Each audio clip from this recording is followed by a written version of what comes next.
Vamos lá, meus irmãos, começando aqui nossa gravação, nosso segundo dia de aula, Teologia Sistemática 2, Teontologia, a doutrina de Deus, ou da revelação da pessoa de Deus. Já oramos, como é costume, nossas aulas são gravadas para vocês utilizarem depois, ou nós utilizarmos no futuro, abençoando outras turmas em EAD. Mais uma vez, graça e paz. Amém. Amém. Amém. Graças a todos. Amém. Hoje nós estaremos continuando aqui o estudo do Gruden. Nós, na semana passada, trabalhamos sobre o capítulo 9 e o capítulo 10, a existência de Deus e a cognoscibilidade de Deus, uma palavra até difícil de falar, cognoscibilidade. Hoje nós estaremos trabalhando não no slide, mas nós vamos trabalhar no livro-texto e depois a gente, concluindo essa parte, vamos voltar para o slide, capítulo 11, 12, e assim vamos fazendo esse intercâmbio entre slide e livro-texto e outros materiais, tá bom?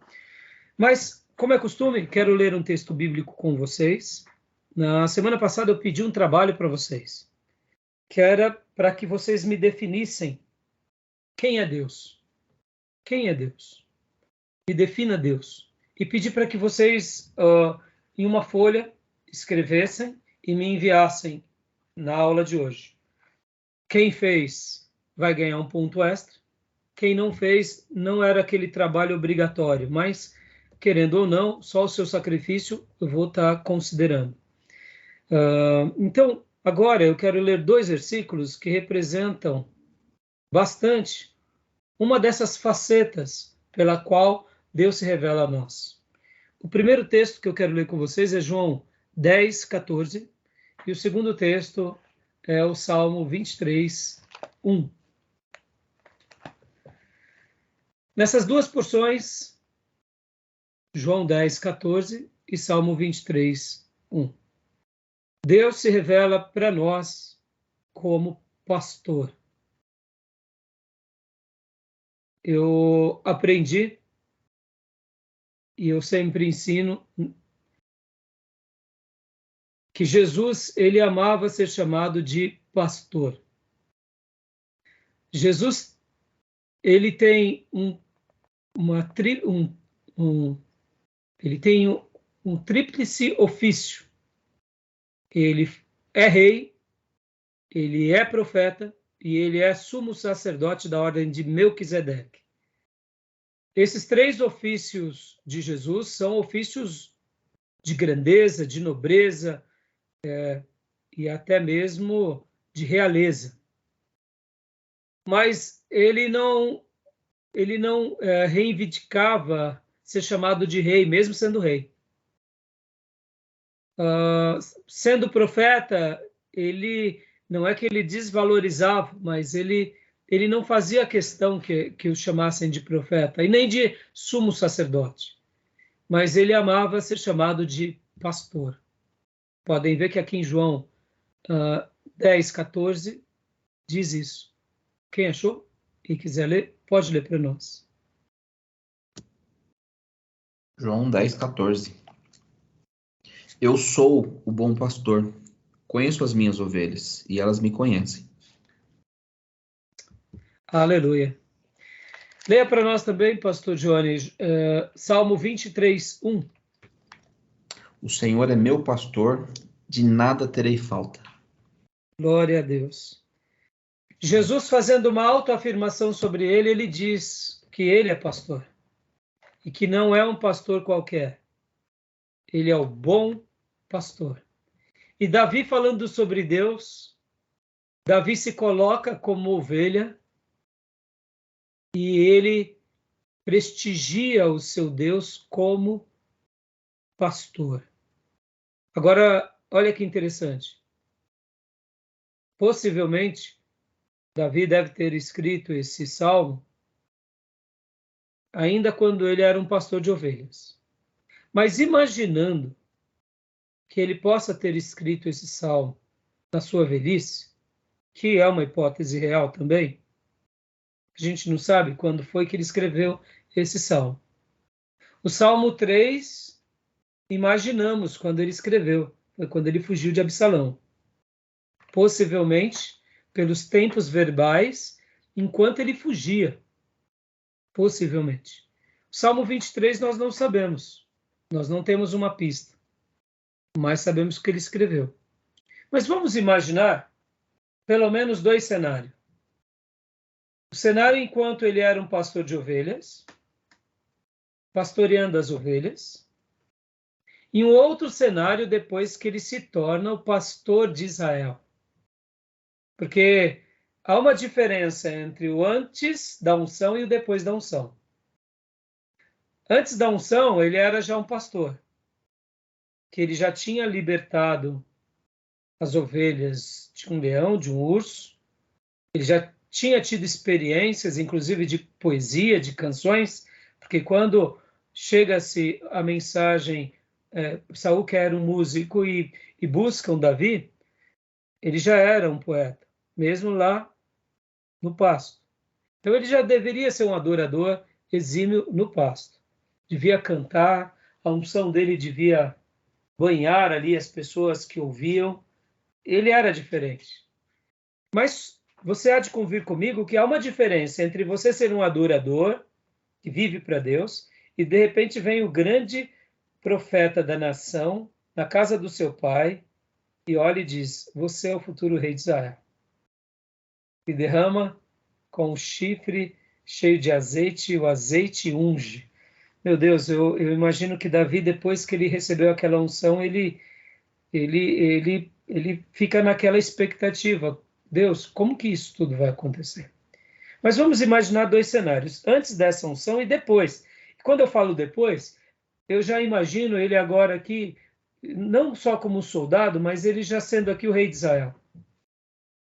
Consolidou-se essa experiência.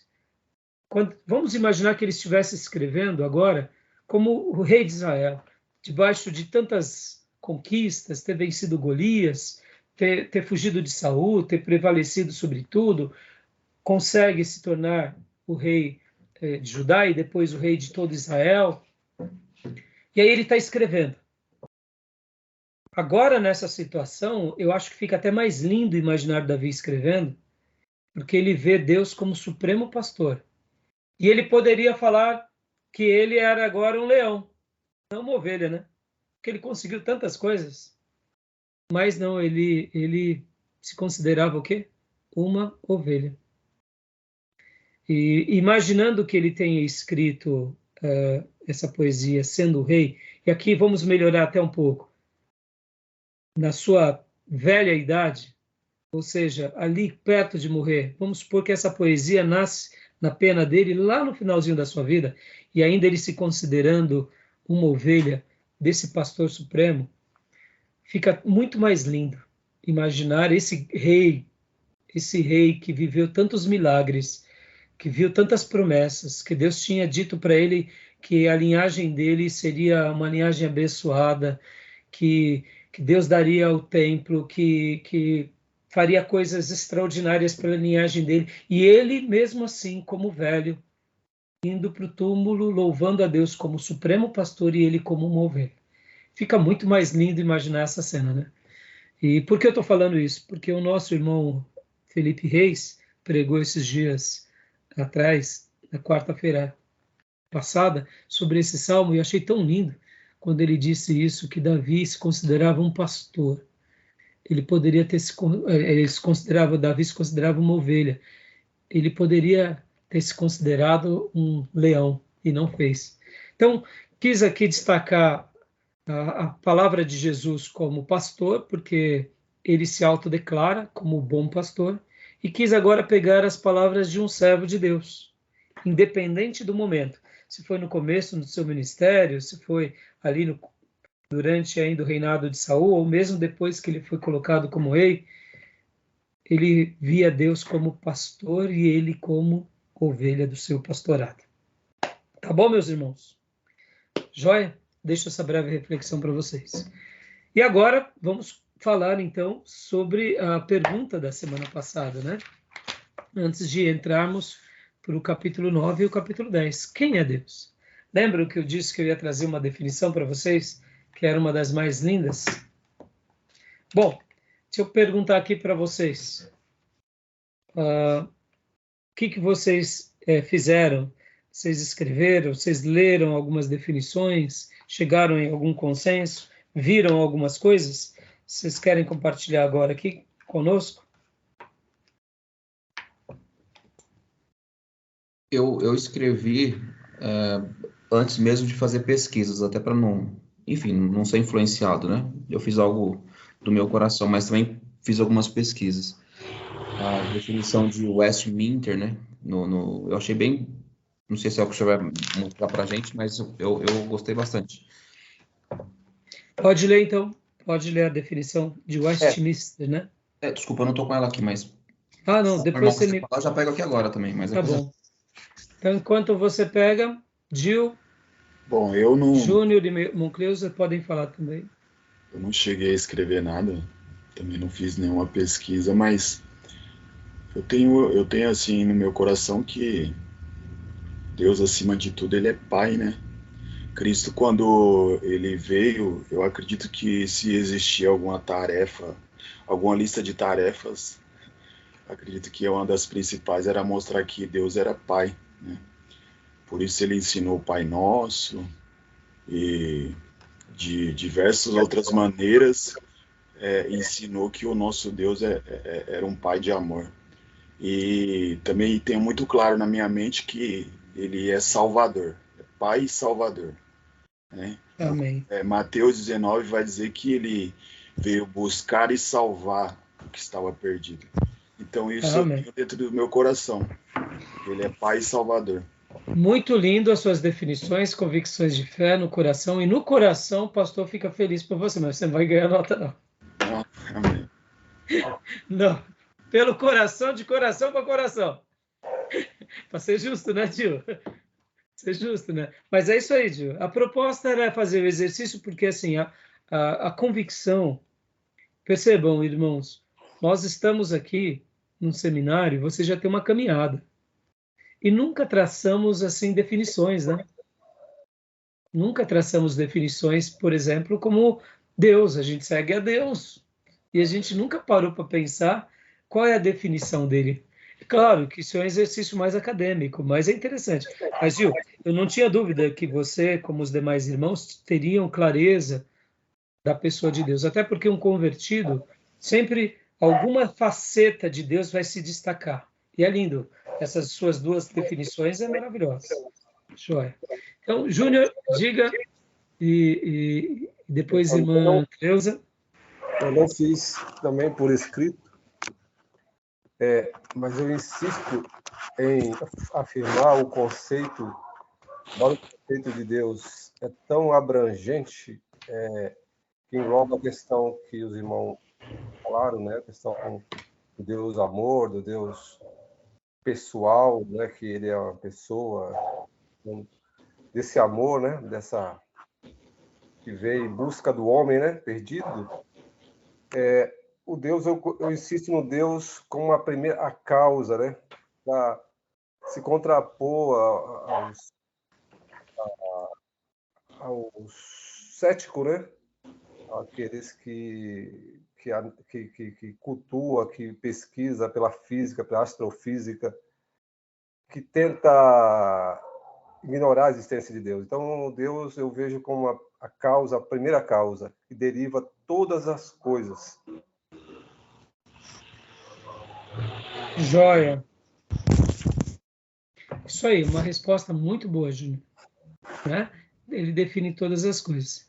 Mas faço das palavras que eu disse por bom também. Parabéns pelas palavras, pela convicção, mas sem pontinho extra. Né? Irmã Cleusa, diga, minha irmã.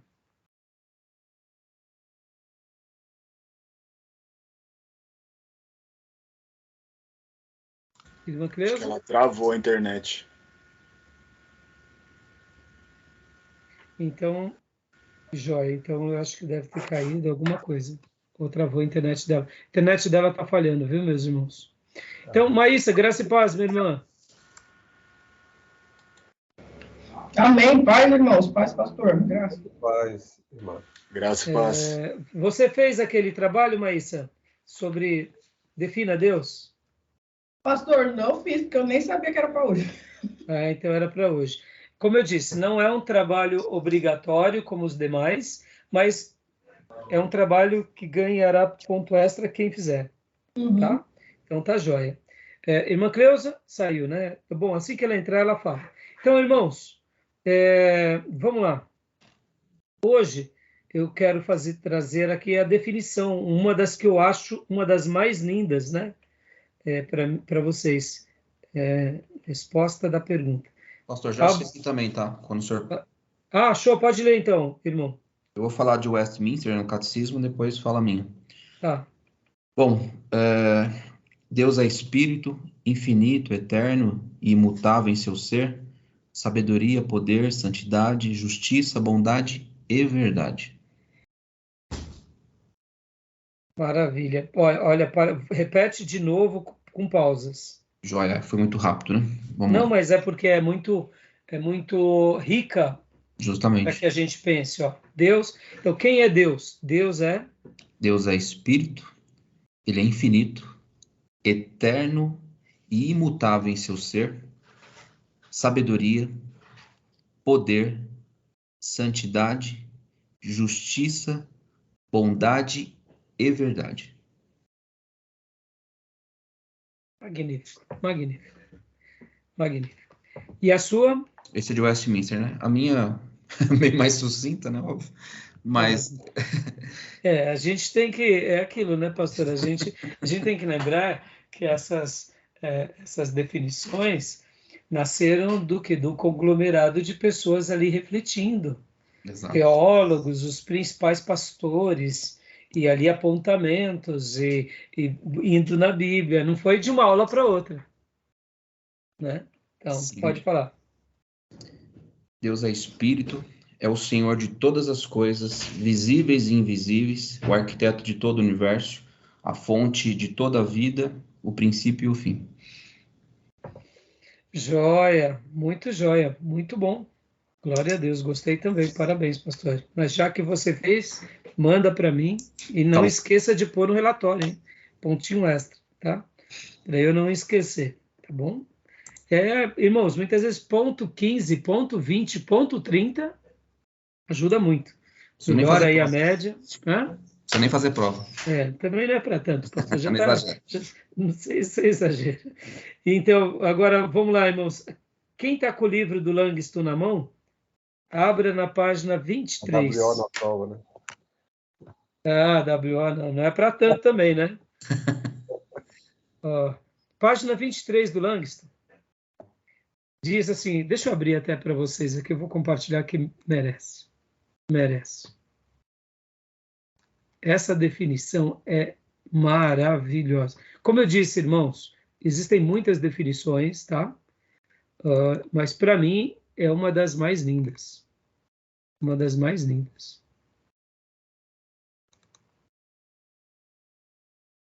Deixa eu compartilhar aqui com vocês.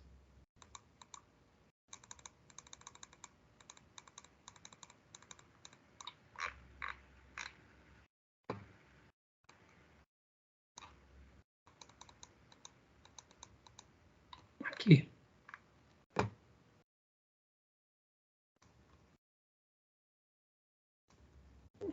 Deixa eu ampliar.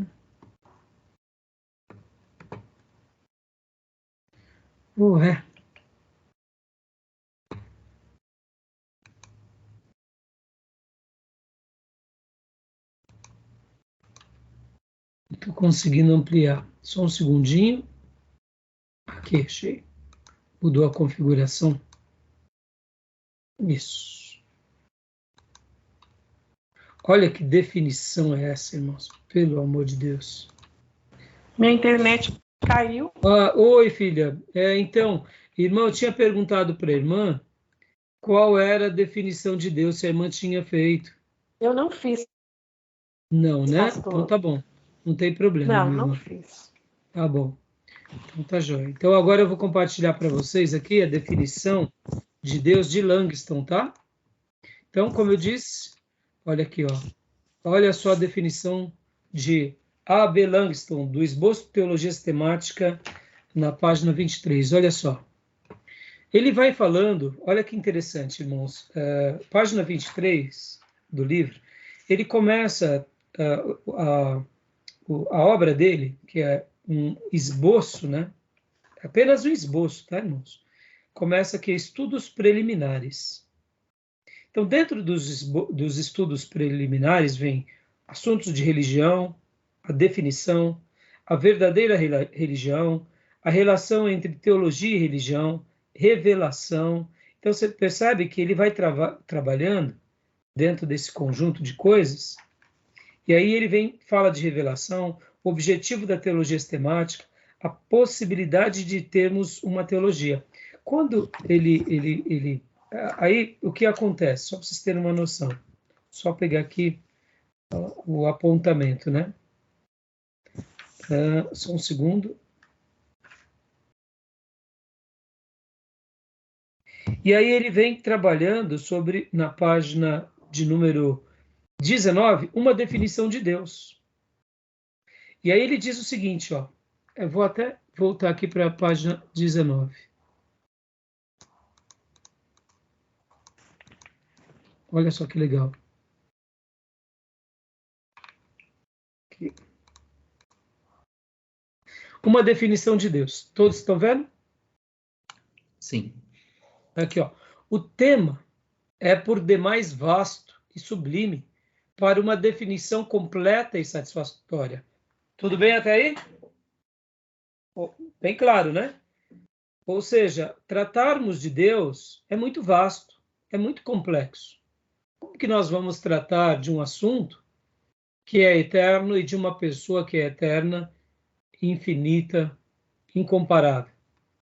Temos, porém, na revelação cristã, olha aí, aos termos, aos conceitos, na revelação cristã, material necessário para uma definição cristã de Deus. Perceba que ele não está trazendo aqui a definição de Deus para todos. Por quê? Porque nem todos estão dentro da revelação cristã, ou pelo menos nem todos acreditam na revelação bíblica como a única fonte de verdade especial para tratarmos desse tema. Mesmo que se trate de ser chamado uma igreja, não necessariamente aquela igreja vai crer na Bíblia. Muitas vezes é uma igreja, ou pelo menos é um setor, é uma seita que crê nos profetas, crê em revelações, crê em anjos, ou seja, já que esse tema ele é sublime e vasto, tem uma definição, para a gente trabalhar com uma definição é complexo, mas nós temos na revelação cristã o quê? Uma definição cristã de Deus. E aí ele vai trabalhando, né, nesse capítulo, e é muito interessante.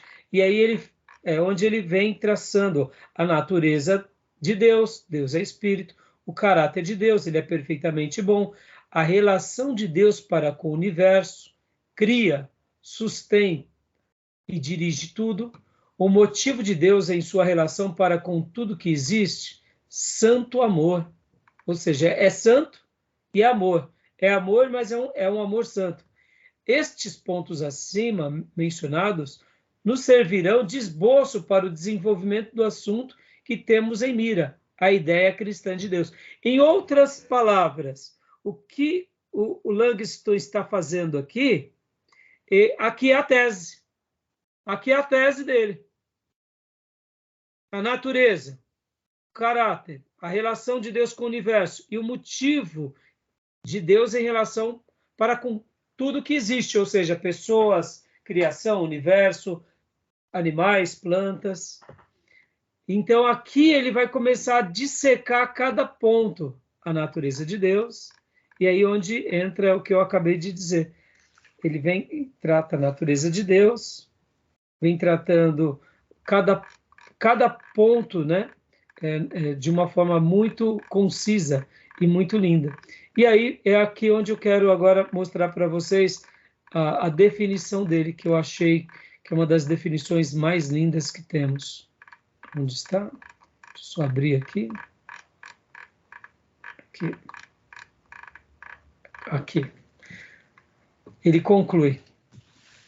Olha só que linda essa definição. Concluímos, então, que Deus é espírito pessoal, porque tem o poder de pensar, sentir, querer, e porque tem o poder de conhecer-se a si mesmo perfeitamente e dirigir-se soberanamente. Os seus pensamentos são altíssimos e os seus sentimentos puríssimos. A sua vontade santíssima e o conhecimento de si mesmo perfeitíssimo. E a sua direção própria, absoluta. Portanto, Deus é espírito pessoal perfeito. E aí aqui, irmãos, olha que interessante. Ele vai definindo cada um desses pontos. E aí, em cima de cada ponto, pode ver que aqui ele definiu, dentro da tese que eu acabei de falar acima, lembra? Que eu tinha falado, ele está trazendo a natureza de Deus, o caráter de Deus, a relação de Deus e o motivo de Deus com relação. Então, em cada argumento daqueles que eu falei que é a tese, ele traz uma definição. Então, vamos lá. Aí depois ele vem aqui para o segundo também. E ele vai concluir esse segundo ponto. Então, aí ele trata o segundo ponto, trata o terceiro ponto. E aí ele vai concluir, quer ver? Aqui. Eu não vou ler tudo, depois eu vou deixar para vocês fazerem a leitura, tá bom? Podem ver que ele vai pondo cada ponto e ele vai desenvolvendo cada ponto. Então, ele vai concluir aqui, na página 27. Bom, se vocês pegarem em cada um desses pontos, você vai ter as definições dele, como eu disse lá em cima. O motivo de Deus é santo amor. E aí ele vai traçando uma definição dentro desse argumento, né? E aí ele conclui. Esta é a ideia cristã de Deus. E aí essa é a definição, é o suprassumo da definição de Deus. Deus é espírito pessoal, perfeitamente bom, que em santo amor cria, sustenta e governa tudo. O que vocês acharam? Glória a Deus por isso, pastor. Fantástico, não? Excelente. Gostaram, irmãos? Irmãos, pensem, olha, vamos pensar de forma concisa. É uma definição precisa? Muito precisa. Ela sintetiza parte daquilo que é? Sim. O que eu quero dizer é assim, poderíamos aqui, naquela outra frase que eu li para vocês, aquela frase só tinha a ver, olha lá, com o primeiro ponto, a natureza de Deus. Então, com relação à natureza de Deus, ele disse ele disse tudo aquilo. Aí depois vem palavras definindo o quê? O caráter de Deus. E aí, então, quando ele chega e expressa o caráter de Deus, ele traz também uma definição sobre isso. A relação de Deus para com o universo. Deus cria, sustenta e governa tudo. Ele também vai trazer um argumento muito forte e uma síntese sobre isso. O motivo de Deus em relação à criação. O motivo de Deus é santo em amor. E aí ele também traz vamos dizer assim, algumas definições, algumas explicações sobre isso. E aí ele conclui a tese dele, trazendo a definição. Então, eu gostaria de perguntar mais uma vez, ficou claro? Vocês entenderam? Gostaram ou não? Eu, particularmente, eu gostei muito. Maravilhosa, pastor. Deus é espírito e importa que o adoremos em espírito e em verdade. Maravilhosa. E você vê, Deus é espírito pessoal. É uma pessoa, né? Perfeitamente bom. Que em santo amor. pode ver que ele coloca a santidade e coloca o amor.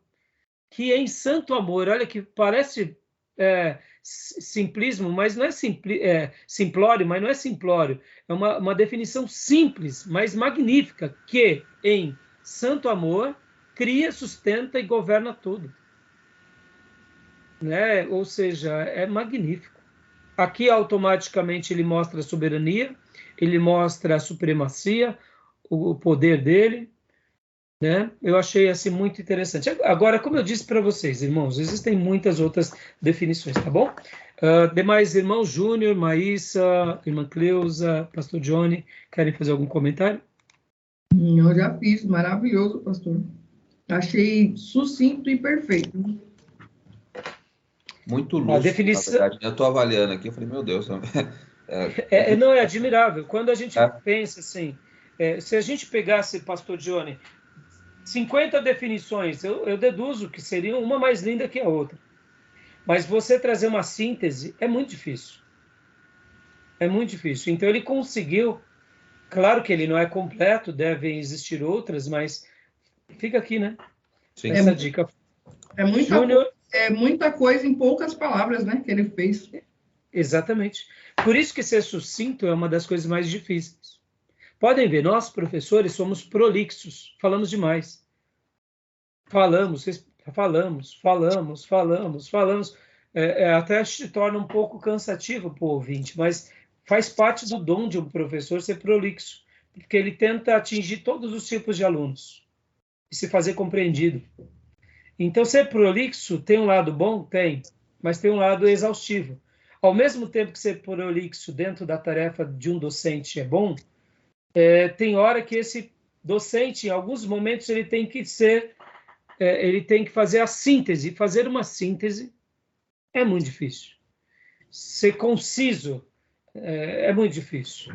Podem ver que é somente quem realmente domina o assunto, né? Então, quer falar mais alguma coisa, pastor Johnny? Júnior, quer falar alguma coisa? Tranquilo? Joia. Bom, deixa eu dar uma indicação para vocês aqui. Irmã Cleusa, quer falar alguma coisa, irmã?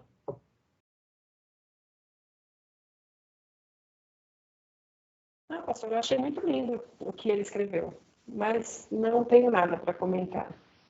Joia.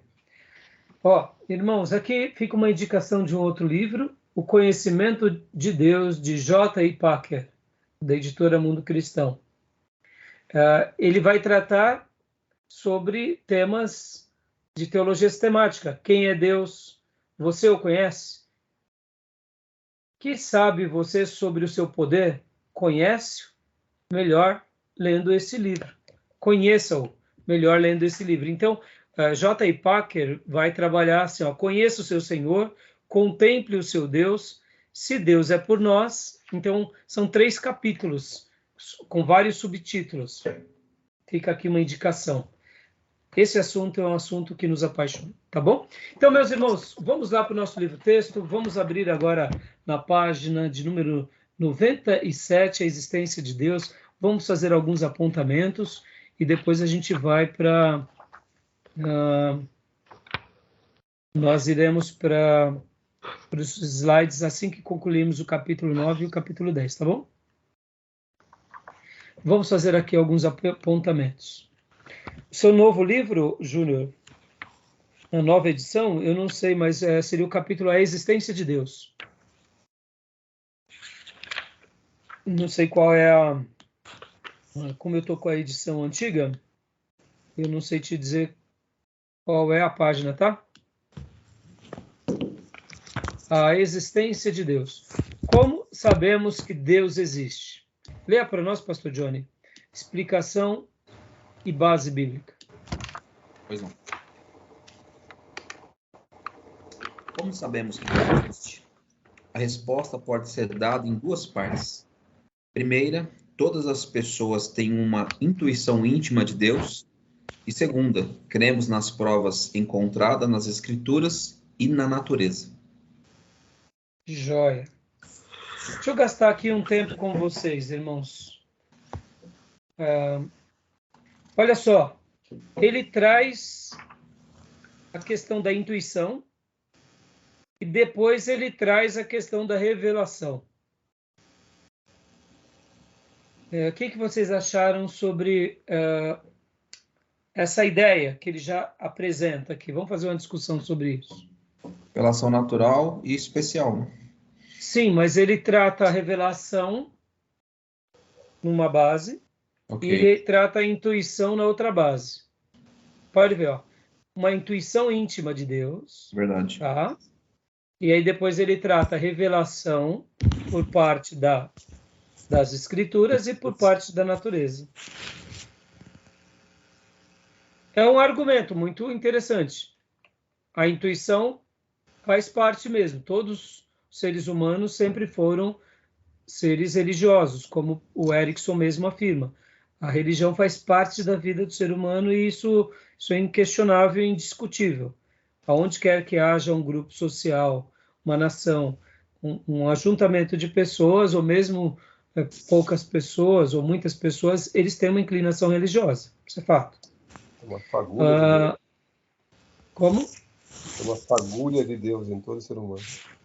Exatamente, as fagulhas, né? Agora, o que vocês pensam dessas duas divisões que ele coloca? Intuição íntima de Deus e revelação. Vamos pôr revelação especial e natural na mesma base.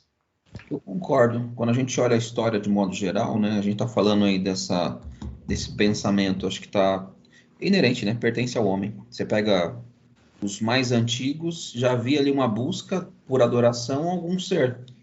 De fato, eles não conhecem, talvez não conhecessem, né, o Criador dos céus e da terra, mas havia sim essa busca, porque certamente tem alguém que fez isso acontecer. Joia. E aí, demais irmãos, irmãs?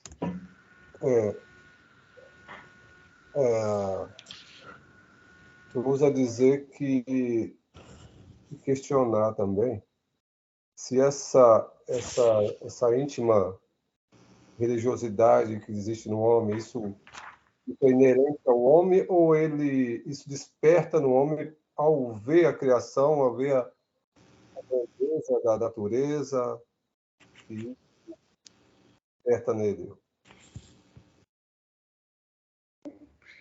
Então, é interessante seu comentário, né? Então, vamos lá. Alguém quer comentar mais alguma coisa que vocês acharam da terminologia? Irmãos, vamos lá, de novo. Ó. Como sabemos que Deus existe? A resposta pode ser dada de duas partes. Primeira, todas as pessoas têm uma intuição íntima de Deus. Segundo, cremos nas provas encontradas nas Escrituras e na natureza. Alguém quer fazer mais algum comentário? Alguma pergunta? Para a gente fazer a nossa interação, tá, irmãos? Bom, eu achei muito interessante a afirmação do Gruden. Alguém quer fazer? Pode falar. Irmã Cleusa? Não, pastor, eu não sei explicar muito bem, mas eu creio assim que essa definição que ele dá aqui, por exemplo, no passado o povo não conhecia nada, não tinha escritura, não tinha nada. E eles tinham dentro deles aquela intuição de que Deus existia e também eles tinham uma revelação da parte de Deus também. Como no passado, na construção do tabernáculo, tudo, eles não sabiam quem era Deus, mas eles tinham aquilo dentro deles. Eu acho que nem o irmão Júnior falou, se a natureza desperta essa intuição no homem, eu acho que a natureza, ela testifica, assim, que existe um Deus, né? Porque quando a gente olha em alguma coisa assim, a gente fala, isso só pode ter sido criado por um Deus perfeito como o nosso. Então, é isso, pastor. Eu não tenho muita coisa para falar, não. Não, mas eu gostei. Foi boa suas palavras. Irmãos, eu estou fazendo esse apontamento aqui de propósito, porque, assim, fazer teologia é ouvir as definições, é ouvir as teses e dizer, não, isso daqui é coerente. Aquilo ali é menos coerente. não, aquilo lá é mais coerente. Para a gente poder treinar a nossa mente. Porque, irmãos, a gente está falando sobre a existência de Deus. Então, o argumento dele é muito bom. O argumento dele é muito bom. Porque eu só estou mesmo fazendo esses apontamentos porque quando ele fala sobre a revelação, ele fala sobre a revelação especial, que é as Escrituras, e ele fala sobre a natureza. Como o Júnior argumentou, existem pessoas que podem colocar a intuição dentro da natureza, dentro dessa revelação natural.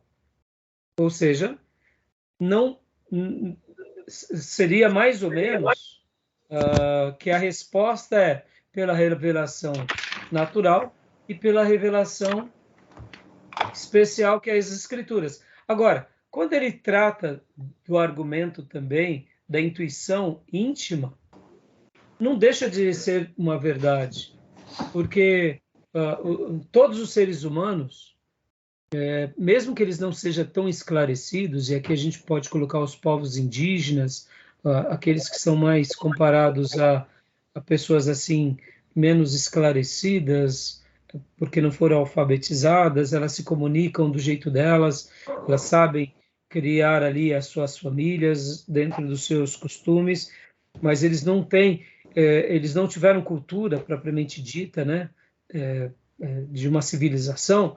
Eles têm uma intuição. Então, o argumento dele é muito interessante, essa ideia de dividir a intuição íntima, como o Júnior tinha também mencionado, a centelha divina, né? E as revelações bíblica e a revelação natural. Eu, particularmente, agora trazendo a minha explicação, eu trabalharia essa intuição dentro da revelação natural. Seja ele um aborígene, um indígena, seja ele qualquer pessoa, em qualquer contexto. Eu traria que essa intuição ela é aflorada no ser humano em qualquer lugar. No entanto, a revelação natural, ou seja, faz parte de algo maior, que inclusive a intuição humana está dentro dessa perspectiva. Na psicologia, eles trabalham muito sobre essa questão da formação da pessoa, e eles colocam um questionamento bem interessante. Podem ver que os animais eles já nascem com instinto. O instinto animal ele aflora naturalmente na espécie. No frio, os pássaros fogem do frio e vão para o calor. Podem ver que sempre tem uma migração, principalmente em países onde o inverno é muito forte, né? Então, você vê que dentro dos animais há um instinto. E na psicologia é uma discussão bem interessante, sendo que eles até chamam de tábula rasa. O ser humano é uma tábula rasa que você vai construindo sobre ela, ou já nasce com instinto. Então, não tem uma resposta sobre isso. Mas uma coisa é fato, essa questão do instinto humano é muito inerente ao gênero humano. Todo ser humano tem um instinto. Seja pobre, seja rico, em qualquer época, em qualquer cultura, a gente vê esse instinto. Instinto de sobrevivência, instinto de buscar por algo melhor, de tentar evoluir, crescer, dominar, conquistar. E pode ver que nisso nós nos assemelhamos. E a gente vê que esse instinto está colocado em qualquer grupo social. Então, por isso que eu, particularmente, acho que o instinto, na minha opinião, ele está dentro da revelação natural. Dentro da criação do gênero humano, quando Deus nos cria, Deus nos forma, ele já coloca também o instinto dentro de nós no aspecto da revelação natural. É claro que a revelação natural, você vai notá-la fora de você, e por essa razão, os seus instintos serão aguçados. Então, o Gruden, ele coloca como algo separado, não está errado também. É até interessante, porque ele coloca algo a partir do seu instinto, você nota a revelação especial e você nota a revelação natural. Tá certo também. Né? Mas eu só estou fazendo esse comentário para enriquecer um pouco mais a aula com vocês, tá bom? Sim. Ficou claro meu ponto de vista? Essa questão da tábua rasa é interessante porque ela define o homem como uma folha em branco. A ideia de que ele tem a consciência, ele tem conhecimento, mas a experiência que é o que vem depois, que pela experiência, pelo pragmatismo, ele passa a viver e passa a conhecer, mas conhecer de fato, né, pela prática, pela experiência. E essa questão aí é interessante. E na psicologia, Júnior, o assunto e o debate fica mais pujante, porque, vamos aqui lembrar, quando você está estudando a psicologia, você está estudando o gênero humano e as suas psiques, aquilo que você não explica, aquilo que você não quantifica tecnicamente, como na matemática. Então, por exemplo, você pega uma pessoa que passou por um trauma, né? Por que uma pessoa que passa por um abuso sexual, ela supera aquilo, e outra pessoa que passa por um abuso sexual, ela tem traumas e tem viroses pro resto da vida, e aí essa discussão vai ganhando proporções imensas, né, na psicologia. Como que explica isso? Porque, então, assim, é bem interessante, e outra coisa que a gente também nota na psicologia, e a gente nota isso na sociologia, e até na teologia também, o meio, né, o meio influencia. As más conversações corrompem os bons costumes, ou seja, nós somos pessoas influenciáveis e, ora, influenciamos. Então, somos uma folha em branco que vai sendo preenchida, essa folha em branca já tem ali, vamos dizer assim, já tem um roteiro, ou pelo menos algumas marcações, que nem uma folha pautada, onde a gente vai colocando as coisas. É interessante, né? Então, a discussão é bem intensa. Uma coisa é fato, a definição aqui do Gruden não está errada. A definição dele é bem legal e eu acho que vale a pena a gente considerar isso. Mas eu fiz questão de mostrar que a revelação natural, na minha maneira de pensar, tá, irmãos? Hoje eu penso assim, dentro da revelação natural, para mim, está a intuição humana. Está o gênero humano, está a nossa complexidade, que é muito maior do que tudo. Está toda a complexidade da nossa antropologia. No entanto, ele coloca aqui como 3 coisas, ou pelo menos como 2 coisas, né? A intuição e a revelação, sendo dividida, a revelação especial e natural, mas é bem interessante, tá bom? Beleza? Alguém quer fazer mais algum apontamento, alguma dúvida? Pastor, no Antigo Testamento, eu não vou lembrar onde está escrito, lá em Gênesis, fala que o homem passou a invocar o nome do Senhor a partir daquele momento. Eu acredito que isso aconteceu. É claro que o Senhor já havia se manifestado outras vezes, por diversas vezes, mas em algum momento foi esquecido o nome de Deus, abandonado por conta do pecado. E aí está escrito lá que passou-se a invocar o nome do Senhor novamente. E isso aconteceu por instinto, não é? Gênesis 4, 26. Com 7, né? Exato. Exatamente. Eu ia até ler agora, obrigado, viu, pastor? 7 passa a invocar e eles buscam. Mas o que eu entendo aqui, Gil, é o seguinte. Na minha compreensão, tá? A 7 nasceu-lhe também um filho, ao qual pôs o nome de Enos. Daí se começou a invocar o nome do Senhor. Com o nascimento de 7, a gente nota, versículo 25, tornou Adão a coabitar com sua mulher e ela deu à luz um filho, a quem o pôs o nome de 7, porque disse ela, Deus me concebeu outro descendente em lugar de Abel, que Caim matou. A 7 nasceu-lhe também um filho, ao qual pôs o nome de Enos. Daí se começou a invocar o nome do Senhor. O que nós entendemos? Que logo depois daquele episódio trágico do assassinato de Abel por Caim, houve uma tristeza muito grande no coração de Adão e Eva, ao ponto em que literalmente foi aquele período de apostasia do casal do Éden e da geração logo que foi que já existia. Pode ver que Caim dá uma ideia, né, que o texto de Gênesis ele vai falar da linhagem principal. Abel, Caim, e depois vem outros filhos, deduzimos. E aí tem o episódio de Abel e Caim, e dá para ver que a impressão que dá é que logo depois desse incidente gerou-se uma incógnita. Nessa incógnita houve aquele abatimento, porque Deus deixou com que isso acontecesse, porque Deus apenas o marcou e não o julgou.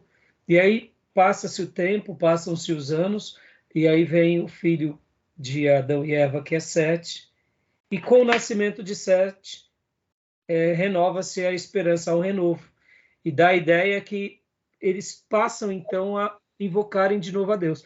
Essa é uma ideia que eu particularmente tenho. A leitura que eu faço aqui é a leitura de um casal que foi golpeado pela vida, pela maldade de um dos filhos, que trouxe aquela tristeza profunda sobre eles e aquelas incógnitas que nos atingem. Mas o renovo de Deus veio com Sete. Podem ver que é de Sete que a linhagem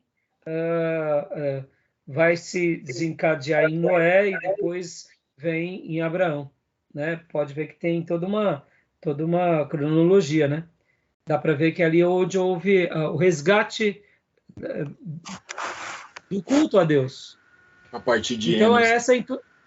Então, assim, Gil, a intuição pode ver, até mesmo nesse caso pode ser aplicada, né? E se o casal que saiu do paraíso, que foi golpeado pela vida, pôde ser restaurado, a gente vê que essa é uma fração do que acontece na vida de qualquer pessoa, em qualquer contexto, né? Então, assim, quando o Gruden ele fala sobre essa questão da existência de Deus e da intuição, é muito legal.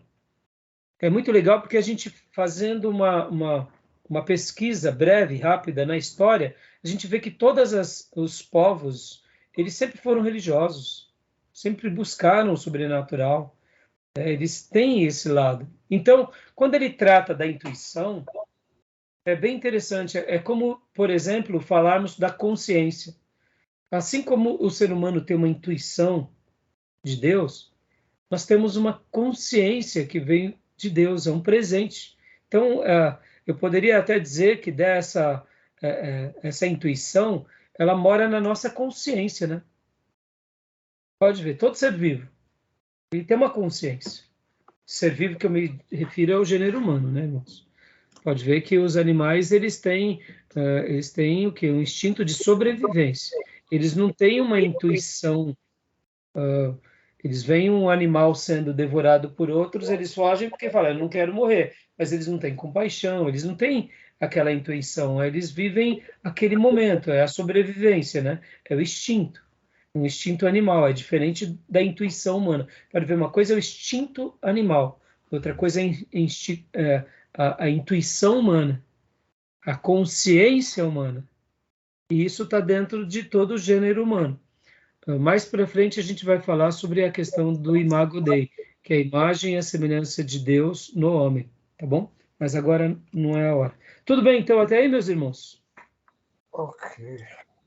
Alguém quer comentar mais alguma coisa?